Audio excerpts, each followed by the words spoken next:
Ya, shalom, salam damai sejahtera bagi kita sekalian. Hari ini saya rindu sekali untuk membagikan tentang kebenaran firman Tuhan dengan tema kejahatan yang terstruktur, sistematis, dan masif. Saudara, belakangan ini kita mendengar suatu kabar berita dari salah seorang menteri perdagangan yang memberikan suatu pernyataan bahwa kelangkaan minyak goreng yang terjadi saat ini disebabkan atau diidentifikasikan adanya mafia-mafia yang bermain di dalamnya.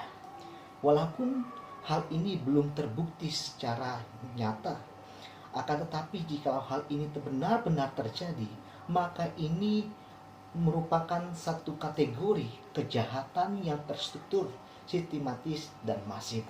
Saudara, dikatakan satu kejahatan terstruktur, sistematis, dan masif, biasanya bahasa ini dipakai dalam dunia perpolitikan. Seperti contohnya apabila terjadi suatu sengketa dalam pemilu ataupun pilkada. Nah, dikatakan terstruktur artinya adanya kecurangan yang dilakukan sedemikian rupa oleh oknum-oknum ataupun kelompok-kelompok tertentu. Sementara dikatakan sistematis artinya adanya suatu pelanggaran yang sudah dilakukan dengan perencanaan yang matang. Sementara dikatakan masif artinya pelanggaran itu dilakukan dengan melibatkan banyak orang. Nah, di dalam Alkitab sendiri 2022 tahun yang silam, bagaimana Alkitab menceritakan tentang satu kejahatan yang terstruktur, sistematis, dan masif yang dilakukan oleh ahli-ahli Taurat dan orang-orang Farisi kepada Yesus Kristus Sang Guru Agung dan Mulia. Dalam Nats Yohanes pasal yang ke-8, ayat yang kedua sampai yang ke-11, jika saudara perhatikan baik-baik, maka saudara akan melihat bagaimana satu kejahatan yang terstruktur, sistematis, dan masif yang dilakukan oleh ahli-ahli Taurat dan orang-orang Farisi terhadap Yesus Kristus, Sang Guru Agung. Untuk itu mari kita melihat di mana bentuk kejahatan yang terstruktur, sistematis, dan masif ini yang dilakukan oleh ahli Taurat dan orang-orang Farisi. Dikatakan dalam kitab Yohanes pasal 8 ayat 2 sampai yang ke-6, demikian firman Tuhan. Pagi-pagi benar ia berada lagi di bait Allah dan seluruh rakyat datang kepadanya. Ia duduk dan mengajar mereka, maka ahli-ahli Taurat dan orang-orang Farisi membawa kepadanya seorang perempuan yang kedapatan berbuat zina. Mereka menempatkan perempuan itu di tengah-tengah lalu berkata kepada Yesus, "Rabi, perempuan ini tertangkap basah ketika ia sedang berbuat zina. Musa dalam hukum Taurat memerintahkan kita untuk melempari perempuan-perempuan yang demikian. Apakah pendapatmu tentang hal itu?" Saudara, bayangkan betapa hebatnya ahli-ahli Taurat dan orang-orang Farisi yang mendesain sedemikian rupa tentang suatu kejahatan yang terstruktur, sistematis, dan masif melalui metode korban peristiwa perzinahan untuk mencoba ataupun menjebak, yaitu Yesus Kristus, Sang Guru Agung yang mulia. Lantas timbul pertanyaannya, apa sih yang menjadi dasar alasan ahli-ahli Taurat dan orang-orang Farisi melakukan satu kejahatan yang terstruktur, sistematis, dan masif itu? Nah, saudara, Alkitab memberikan satu jawaban atau alasan yang kuat untuk menjawab pertanyaan ini, tidak lain selain karena ahli-ahli Taurat dan orang-orang Farisi ingin mencari kesalahan ataupun menyalahkan Tuhan Yesus mengenai perihal tentang hukum. Saudaraku, mereka tidak sadar bahwa sebenarnya Yesus Kristus sendirilah yang membuat satu produk hukum yang mereka pakai. Bahkan Yesus Kristus juga yang telah mengkodifikasikan dan menyempurnakan seluruh isi hukum yang lama dengan hukum yang baru yang mencangkup kasihilah Tuhan Allahmu dengan segenap hatimu, dengan segenap jiwamu, dengan segenap akal budimu, dan kasihilah sesama manusia seperti dirimu sendiri. Dan itu tertulis di dalam kitab Matius pasal yang ke-22 ayat yang ke-37 sampai yang ke-39. Jadi saudara, ahli-ahli Taurat dan orang-orang Farisi ini belum menyadari itu. Lalu timbul pertanyaan, Pak Pendeta, sebenarnya siapa sih ahli Taurat dan orang-orang Farisi itu? Nah, pertanyaan ini sangat menarik sekali saudara, untuk kita dapat memahami secara baik tentang siapakah ahli Taurat dan siapakah orang Farisi itu. Nah, ahli Taurat adalah seorang ahli atau dapat juga dikatakan pakar dalam dunia hukum, terutama dalam hukum Taurat. Jadi ahli Taurat ini adalah mereka yang dipercayai untuk urusan-urusan hukum sebagai hakim-hakim di mahkamah agama pada zaman itu. Nah, sementara siapakah orang Farisi itu? Nah, orang Farisi itu adalah sebuah kelompok religius di dalam Yudaisme, dan tugas-tugas mereka memperjuangkan pengetahuan yang mendasar tentang Taurat dan tradisi para nenek moyang mereka. Jadi bagi saudara yang bekerja sebagai seorang penegak hukum, hati-hatilah bagi saudara sebelum menjatuhkan sanksi terhadap seseorang. Jangan sampai saudara menjatuhkan sanksi hanya melihat banyaknya keterangan-keterangan saksi. Melainkan juga saudara harus melihat bukti-bukti yang konkret yang ditemukan dalam satu peristiwa yang terjadi. Dan jangan sampai kita menjadi orang-orang yang terjebak di dalamnya ketika mengambil suatu keputusan, ketika didesak oleh oknum-oknum ataupun kelompok-kelompok tertentu. Saudara yang sangat dikasihi dan diberkati oleh Tuhan, saya melihat Yesus Kristus adalah seorang analis intelijen yang hebat. Mengapa saya katakan Yesus Kristus adalah seorang analis intelijen yang hebat? Karena menurut Undang-Undang nomor 17 tahun 2011 mengatakan bahwa intelijen berperan melakukan upaya, pekerjaan, kegiatan, dan tindakan untuk mendeteksi dini juga peringatan dini dalam rangka pencegahan, penangkalan, dan penanggulangan terhadap setiap hakikat ancaman yang mungkin timbul dan mengancam kepentingan serta keamanan negara.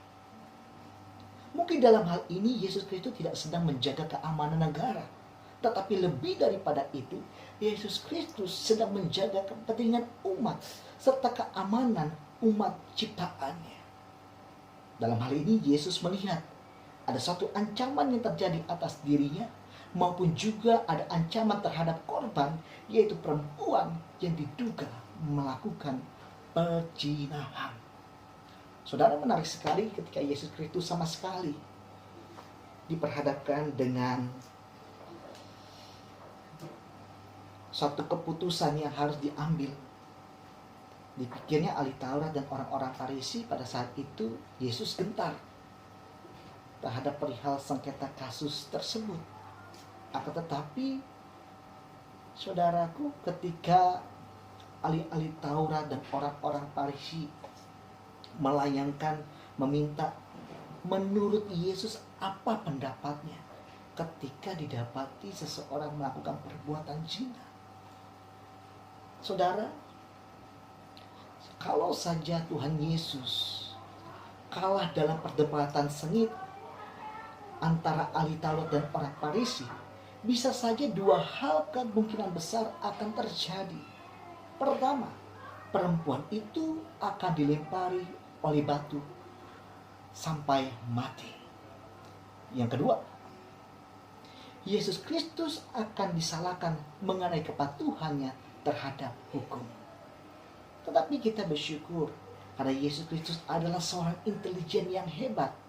Akhirnya Yesus Kristus sanggup mematahkan setiap narasi-narasi yang dibuat oleh ahli-ahli Taurat dan orang-orang Farisi dengan santai, rileks, dan jawaban yang lemah lembut. Saudara-saudara yang sangat dikasihi dan diberkati oleh Tuhan, kalau kita melihat ketika ahli Taurat dan orang Farisi berbicara, Yesus pada saat itu sedang duduk dan jongkok dan menulis.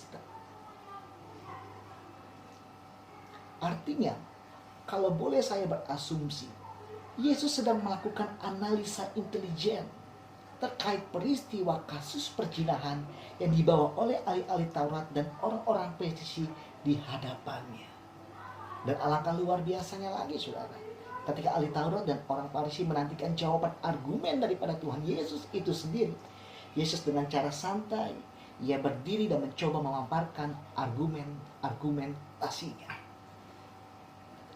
Saya melihat di sini ada dua argumentasi Tuhan Yesus yang cukup sederhana. Pertama saudara, berdasarkan analisa Yesus sang intelijen, Yesus tidak menemukan bukti yang konkret terhadap perempuan ini sedang melakukan praktik perzinahan.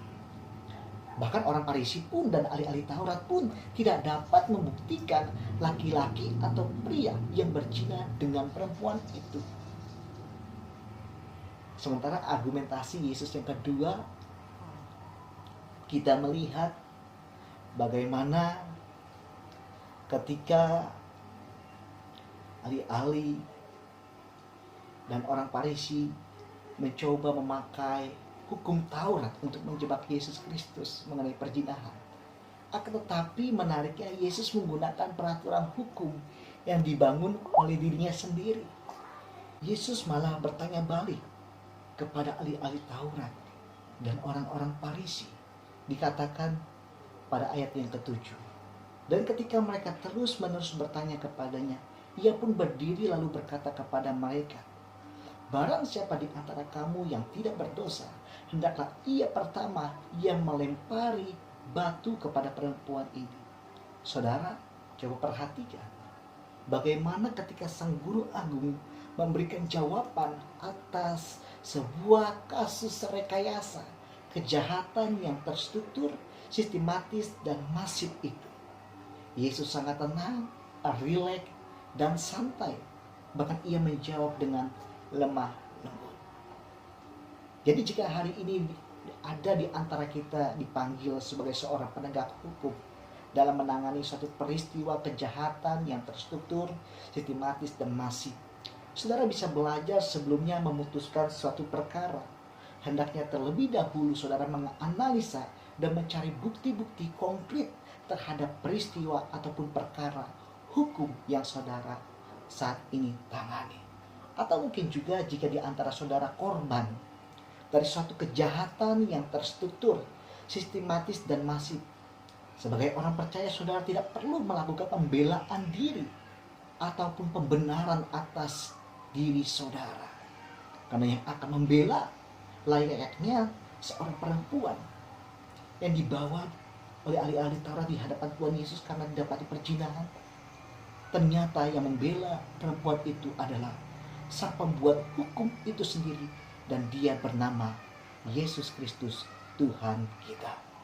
Saudara, jika hari-hari ini banyak sekali fenomena-fenomena kejahatan yang terstruktur, sistematis, dan masif yang terjadi di sekitar kita. Sebut saja misalnya berita bohong atau hoax yang dilontarkan oleh orang-orang yang tidak bertanggung jawab guna melakukan propaganda. Atau bisa saja kita menduga kelangkaan minyak goreng yang tingginya harga minyak goreng di pasar disebabkan adanya oknum-oknum atau kelompok-kelompok tertentu yang melakukan satu kejahatan terstruktur, sistematis, dan masif dengan satu maksud dan tujuan agar cita pemerintah sedikit mendapatkan penilaian buruk. Dan ini bisa saja terjadi. Namun tidak boleh kita berkata sembarangan sebelum kita menemukan fakta-fakta atau bukti-bukti analisa yang telah kita dapatkan dengan sumber yang terpercaya. Hari ini firman Tuhan mengajarkan kita bagaimana dalam meresponi satu kejahatan yang terstruktur, sistematis, dan masif. Yang pertama, perlu bagi kita menyikapi dengan bijak seperti halnya Yesus Kristus, sang guru agung, sang intelijen yang hebat.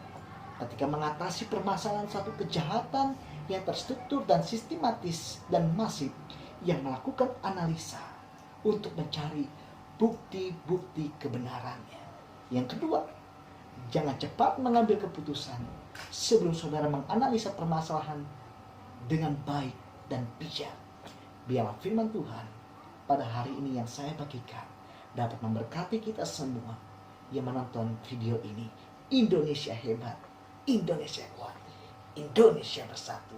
Shalom, Tuhan Yesus memberkati.